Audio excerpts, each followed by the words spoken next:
नेपालको संसदमा 275 जना सांसद हुन्छन्, यो त हामी सबैलाई थाहा छ। तर तीमध्ये 110 जना सांसदलाई हामीले सिधै भोट हालेर जिताएका हुँदैनौँ। उहाँहरू कसरी छानिनुहुन्छ त? हो, यही समानुपातिक प्रणाली धेरैलाई निकै जटिल लाग्छ, तर चिन्ता नलिनुस्, आज हामी यसलाई एकदमै सरल तरिकाले बुझ्ने प्रयास गर्नेछौँ। चुनावमा हामी सबैले आफ्नो क्षेत्रको उम्मेद्वारलाई भोट हाल्छौँ, त्यो त एकदमै प्रष्ट छ। तर हामीले सिधै नचुनेका ती 110 जना सांसद को हुन्? उनीहरू संसदको ढोकासम्म आखिर कसरी पुग्छन्? ल आउनुहोस्, यही रहस्यको पर्दा आज हामी खोल्नेछौँ। कुरो के हो भने नेपालको संविधानले मिश्रित निर्वाचन प्रणाली अपनाएको छ।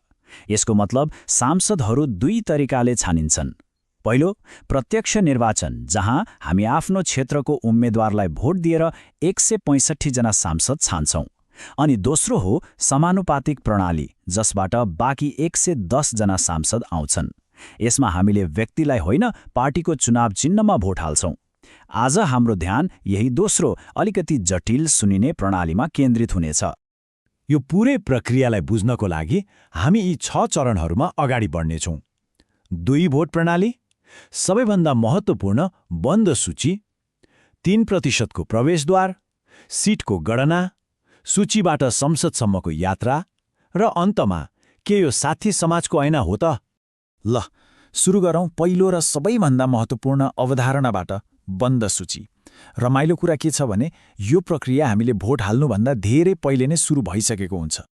त्यसो भए यो बन्द सूची भनेको के हो त? एकदमै सरल भाषामा भन्नुपर्दा यो दलले चुनावको लागि तयार पारेको उम्मेद्वारहरूको 1, 2, 3 गर्दै क्रम मिलाएर राखेको सूची हो। भनौँ न, उनीहरूको टिम सिट जस्तै। र सबैभन्दा महत्त्वपूर्ण कुरा, एकपटक निर्वाचन आयोगमा बुझाइसकेपछि यसमा कुनै फेरबदल गर्नै मिल्दैन। सायद यही कारणले यसलाई बन्द सूची भनिएको होला। अनि यो सूची जथाभावी बनाउन पाइँदैन। संविधानले हाम्रो संसद देशको ऐना जस्तो हुनुपर्छ भन्ने परिकल्पना गरेको छ।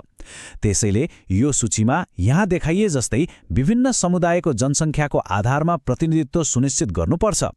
जस्तै खसार्यको 31.2%, आदिवासी जनजातिको 28.7% र यस्तै अन्य समुदायको पनि अनिवार्य कोटा तोकिएको छ। छोटकरीमा भन्नुपर्दा यो बन्द सूचीका केही एकदमै कडा नियमहरू छन्। यो चुनाव अघि नै बुझाउनुपर्छ, बुझाएपछि परिवर्तन गर्न मिल्दैन। यसले समुदायको प्रतिशतको कोटालाई कडाइका साथ पालना गर्नै पर्छ र त्यसमाथि कम्तीमा 50% महिला हुनैपर्छ। र सबैभन्दा महत्त्वपूर्ण, पछि सांसद छान्दा यही सूचीभन्दा बाहिरको कुनै पनि व्यक्तिलाई छान्न पाइँदैन। ल अब दोस्रो चरणमा जाउँ। 3% को प्रवेशद्वार। समानुपातिकमा भोट पाउने बित्तिकै सबै दलले सिट पाइहाल्छन् भन्ने चाहिँ होइन है। यहाँ एउटा फिल्टर छ। हो, यो 3% को अङ्क नै समानुपातिक दौडमा कुनै पनि दलको लागि जीवन मरणको सवाल बन्न सक्छ। यसलाई राष्ट्रिय थ्रेसहोल्ड पनि भनिन्छ। यो कसरी काम गर्छ त? एकदमै सरल छ। पहिलो, देशभरिका सबै सदर मत गनिन्छ। दोस्रो, त्यो कुल मतको 3% कति हुन्छ भनेर निकालिन्छ। र तेस्रो, यो अङ्कभन्दा कम भोट ल्याउने दलहरू सिटको दौडबाट सिधै बाहिरिन्छन्। उनीहरूले पाएको भोट, भनौँ न, एक हिसाबले खेर जान्छ। यो नियमको पछाडिको तर्क के हो भने धेरै साना साना दलहरू भएर संसद अस्थिर नहोस्। तर अर्कोतर्फ कतिपयले यसले नयाँ दलहरूलाई उदाउन गाह्रो बनायो भनेर आलोचना पनि गर्छन्। ल अब सुरु हुन्छ हिसाब किताबको खेल। जुन दलहरूले त्यो 3% को गेट पार गरे, उनीहरूको भोट अब कसरी सिटमा बदलिन्छ त? आउनुहोस्, यो गणितलाई एकदम सरल तरिकाले बुझौँ। यसलाई बुझ्नको लागि एउटा काल्पनिक उदाहरण हेरौँ। मानिलिउँ जम्मा 5 वटा दलले मात्रै 3% को थ्रेसहोल्ड कटाए। मानौ यी 5 दलले यस्तो भोट पाए। पार्टी कलाई 35 लाख, खलाई 30 लाख, गलाई 20 लाख, घलाई 10 लाख र ngलाई 5 लाख। अब सबैभन्दा महत्त्वपूर्ण कुरा, हामीले थ्रेसहोल्ड कटाएका दलहरूको मात्रै भोट जोड्छौँ, जुन हाम्रो उदाहरणमा कुल 1 करोड हुन आउँछ। अब निर्वाचन आयोगले एउटा सूत्र प्रयोग गर्छ।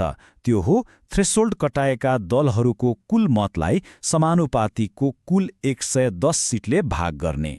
हाम्रो उदाहरणमा 1 करोडलाई 110 ले भाग गर्दा एउटा सिटको मूल्य वा भोट भार लगभग 90,909 आयो। अब यो एक सिटको मूल्यले प्रत्येक दलले पाएको मतलाई भाग गरिन्छ। पहिलो, दलको कुल मत लिइन्छ। दोस्रो, त्यसलाई त्यही 90,999ले भाग गरिन्छ र तेस्रो जुन अङ्क आउँछ त्यही नै त्यो दलले जित्ने सिट सङ्ख्या हो। हाम्रो उदाहरण अनुसार हिसाब गर्दा पार्टी कले लगभग 39 सिट, पार्टी खले 33 सिट र पार्टी गले 22 सिट जित्छ। यसरी नै अरू दलहरूको पनि सिट सङ्ख्या निर्धारण हुन्छ। ल अब आयो सबैभन्दा चाखलाग्दो र अलिकति जटिल भाग। पार्टीले कति सिट जित्यो भन्ने त थाहा भयो, तर ती सिटमा को सांसद बन्छन् त? नाम कसरी छानिन्छ? हाम्रो उदाहरणमा पार्टी कले 39 सिट जित्यो। अब ती 39 जना भाग्यमानी को हुन् त? पार्टीले जसलाई मन लाग्यो उसलाई पठाउन मिल्छ? मिल्दैन। अब पार्टीको लागि ठूलो टाउको दुखाइ सुरु हुन्छ, किनभने उनीहरूले एउटा होइन दुईवटा नियम एकैचोटि पालना गर्नुपर्छ। पहिलो, संविधानले तोकेको समावेशी कोटा मिलाउनै पर्यो, र दोस्रो, चुनावअघि बुझाएको त्यो बन्द सूचीको क्रमसङ्ख्यालाई पनि सम्मान गर्नै पर्यो। यसको मतलब के हो भने यदि पार्टी कले आफ्नो 39 सिटमध्ये 12 जना खस आर्य समुदायबाट सांसद बनाउनु पर्ने भयो भने उनीहरूले आफ्नो त्यही बन्द सूची हेर्नुपर्छ, अनि त्यो सूचीमा भएका खस आर्य उम्मेद्वारमध्ये सुरुका 12 जनालाई नै क्रमअनुसार छान्नुपर्छ। 13औं नम्बरको व्यक्तिलाई छनौट गर्न पाइँदैन। त्यसो भए यत्रो लामो र अलिकति झन्झटिलो देखिने यो प्रक्रियाको समग्र असर के हो त?